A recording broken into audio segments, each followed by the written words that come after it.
જંગલ ખાતું જંગલ ખાતું પહેલું હતું કે આદિવાસી પહેલા હતા? આદિવાસી પહેલા હતા ને. જંગલ ખાતું પાછળ આવું. આદિવાસી પહેલા હતા. સરકારથી બીવાનું ને સરકાર આપણે ભરોસે રહેવી જોઈએ. સરકાર એનાને ભરોસે આપણે રહેવા જોઈએ. આપણી સત્તાથી કોઈ સરકાર નહીં, આપણે પોતે કરી સત્તા આપીએ. એ સત્તા આપણો હમી આ લોકો ઉપયોગ કરે. સરકાર કોઈ નહીં, એ બધો એક સંગઠનો છે, એક રાજકારણનું ષડયંત્ર છે. આપણી મત લઈ આપણી જમીઓ છીનવે છે, આપણી મા દીકરીઓ પર અત્યાચાર બળાત્કાર જે તે કઈ કર્મ કરે છે. અંગ્રેજો તો ગયા અને બીજા કાળા અંગ્રેજો આ જગ્યા પર રહેલા છે. પણ ખરેખર આપણા આદિવાસીઓ નાચવું કૂદવું, આદિવાસીને હિખરાવવાનું નહીં પડતું, એ આપણી સંસ્કૃતિ છે.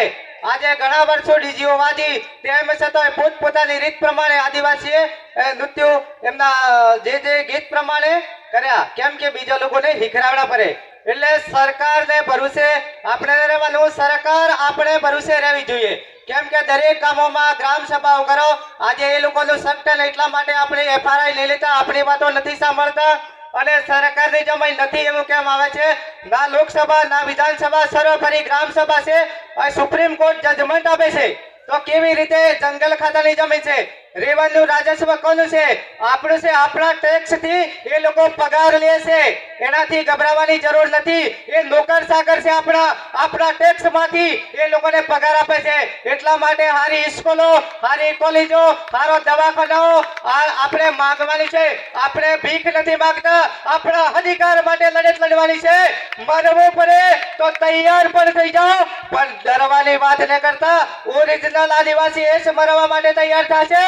બાકી પૈસાથી લોભ લાલચ ઘણા બધા ચૂંટણી વખતે કપડોની લાલચ આપે, કોબળાની આપે, પૈસાની આપે, છેતરપિંડી કરી અને સત્તા લઈ જાય અને આગળ મોઢો ભરીને બેસી જાય અને આદિવાસીઓને દબાવીને રાખે.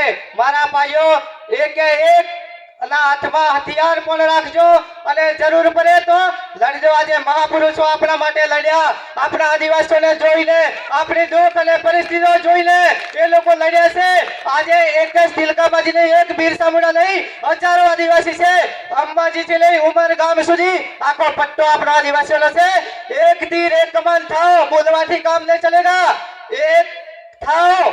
સરકારને આ નોકરો તો એમનો દેશ ખાલી કરવો પડે. હવે બહુ ટૂંકો સમય છે. જય જોહાર અને જય આદિવાસી.